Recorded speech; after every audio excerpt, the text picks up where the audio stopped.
Bismillahirrahmanirrahim.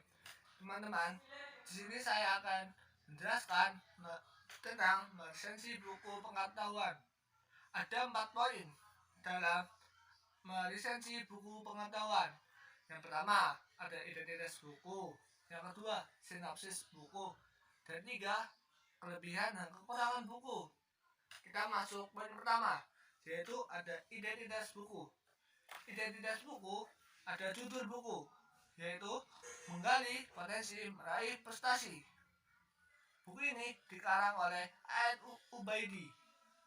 Buku ini diterbitkan oleh Cahaya Ilmu tahun 2003. Tebal halaman buku ini ada 227 halaman. Kita masuk poin kedua, yaitu sinopsis buku. Ada 2 hal yang harus kita perhatikan dalam menggali potensi sehingga kita bisa meraih prestasi. Pertama, konsep diri. Dan kedua, pandangan yang benar mengenai potensi yang kita miliki.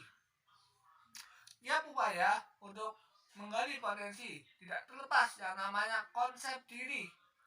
Konsep diri terbentuk melalui pengalaman dan interaksi dengan lingkungan, serta bergaul dengan siapa yang dianggap memiliki otoritas terhadap kita. Nah, selain 2 hal yang harus kita perhatikan, kita harus berani menghadapi kegagalan. Banyak orang di luar sana yang menganggap kegagalan sebagai akhir sebuah perjuangan. Padahal kegagalan sebenarnya awal sebelum datangnya keberhasilan. Kegagalan seharusnya tidak menghalangi kita dalam menggali dan mengembangkan potensi diri. Seharusnya mampu mengubah cara pandang terhadap kegagalan dan menjadikan kegagalan sebagai pembelajaran. Nah, itu pertama. Yang kedua, kita harus memiliki motivasi yang kuat untuk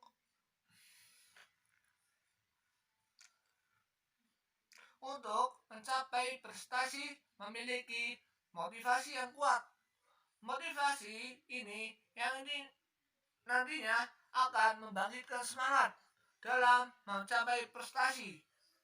Kita bisa membaca kisah-kisah orang sukses atau tokoh Anda gemari.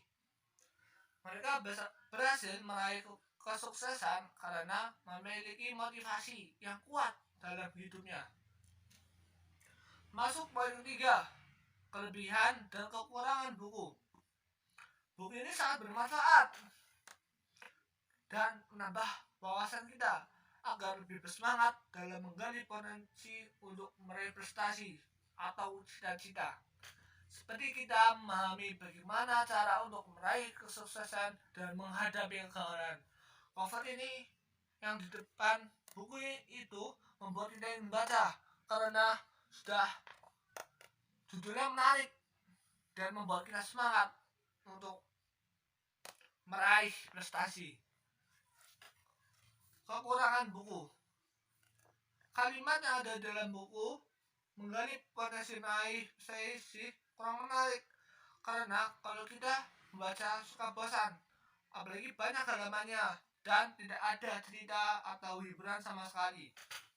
Mungkin cukup sekian yang saya sampaikan, kurang lebihnya mohon maaf. Wassalamualaikum warahmatullahi wabarakatuh. Bismillahirrahmanirrahim. Assalamualaikum warahmatullahi wabarakatuh. Perkenalkan, nama saya Jericho Gaza Palestine. Di sini saya akan meresensi buku antologi cerpen yang berjudul Laki-laki yang kawin dengan peri. Nah, di dalam buku antologi cerpen ini terdapat cerita-cerita cerpen yang lainnya. Ada 17 cerpen yang ada di dalam buku ini, seperti Warung Panerjem, Buyati, Pernikahan, Bulan di Atas Kampung, dan lain-lainnya. Buku ini dikarang oleh Untawijoyo. Diterbitkan buku Kompas. Buku ini dibuat pada bulan Maret 2002 dengan cetakan kedua. Tebal halaman buku ini 156 halaman. Setelah kita mengetahui dari dinas buku antologi cerpen ini, sekarang saya akan menceritakan satu kisah yang terdapat di dalam buku antologi cerpen ini, yaitu laki-laki yang kawin dengan peri. Jadi, cerita laki-laki yang kawin dengan peri, ada orang yang bernama Romo Busuk. Kenapa dipanggil busuk? Karena keringatnya. Kabarnya ia pernah kawin dan punya anak di desa lain. Pada awalnya ia tinggal di tengah desa yang mempunyai seperak sawah dan juga dapat berkebun, memelihara ayam, dan menurunkan hasil kebun ke pasar untuk garam dan pakaian. Rupanya ketenangan itu terganggu sejak tetangganya punya menantu di luar desa. Tetangganya itu menuduh Romo bahwa Romo itu bau busuk, padahal Romo sudah mandi, sudah memakai sabun, dan pernah Romo minum jamu anti bau. Tapi usahanya sia-sia, dan akhirnya seluruh penduduk desa menyadari bau itu. Suatu ketika penduduk desa mengadakan penyelidikan di setiap rumah, dan ternyata yang bau yaitu dari rumah Romo. Romo akhirnya dikucilkan dari pergaulan desa itu. Romo akhirnya keluar desa dan tidur di tengah sawah setiap malam. Semenjak itu banyak sekali maling yang mudah masuk ke rumah karena tidak ada pengawasan dari ronda malam. Suatu malam, Romo didatangi seorang putri cantik yang tidak tahu dari asalnya dari mana. Dan Romo langsung menikahi wanita itu dengan penghulu naib kecamatan. Dan suatu malam ada dua pangeran, entah dari mana tidak diceritakan dalam buku ini. Pangeran itu yang satu tampan dan yang satu itu bau busuk. Si pangeran itu bertanya, "Kenapa kalian mengucilkan Romo?" Dan salah satu penduduk desa itu bilang kalau Romo itu bau busuk. Setelah ditanyakan kepada pangerannya, pangeran itu mendadak pergi dan menghilang entah kemana. Dan saat itu ada suara ledakan keras di tengah sawah, dan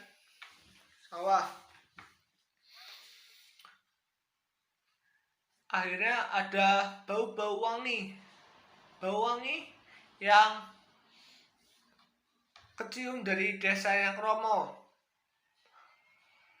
Langsung penduduk desa menghampiri Romo di tengah sawah, tetapi tidak bertemu dengan Romo, melainkan dengan tikar, gubuk, dan yang ada di sawah itu. Penduduk desa menyimpulkan bahwa Romo telah meninggal.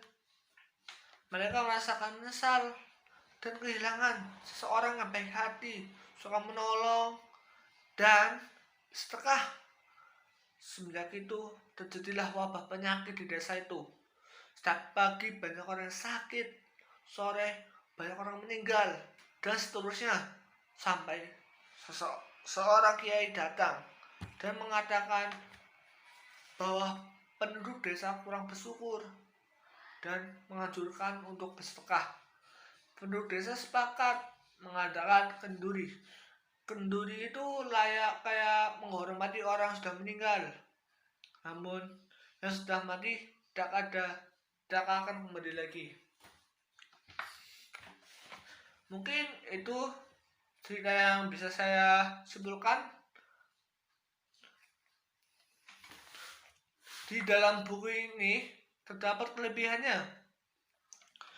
Salah satunya yang saya ceritakan tadi, cerpennya, kelebihannya itu kata-katanya mudah dipahami.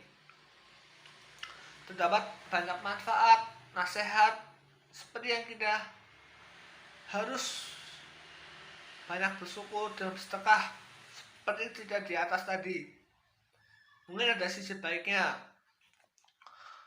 Yang kedua, buku ini tidak terlalu tebal dan setiap 8 halaman terdapat cerpen yang sangat menarik. Jadi kita tidak bosan membacanya. Nah, setelah kita menyampaikan kelebihan di buku, saya akan menyampaikan kekurangan. Tapi menurut saya lebih banyak kelebihannya daripada kekurangan. Namun ada beberapa yang menurut saya kurang. Seperti buku cerita yang saya sampaikan tadi, ada kalimat yang kurang jelas. Seperti tangga rindu berasal dari mana, kok bisa ngilang, dan kok ada peri cantik, kenapa Romo meninggal. Nah, dan tidak diceritakan dalam buku ini. Setelah kalimatnya kurang jelas, buku ini covernya kurang menarik, gambarnya juga kurang bagus, kayak buku-buku udah jadul, udah lama. Nah, makanya saya tuh kurang menyukai buku ini karena covernya kurang menarik dan buram. Ya, mungkin cukup segitu yang saya sampaikan. Kurang lebihnya mohon maaf. Wassalamualaikum warahmatullahi wabarakatuh.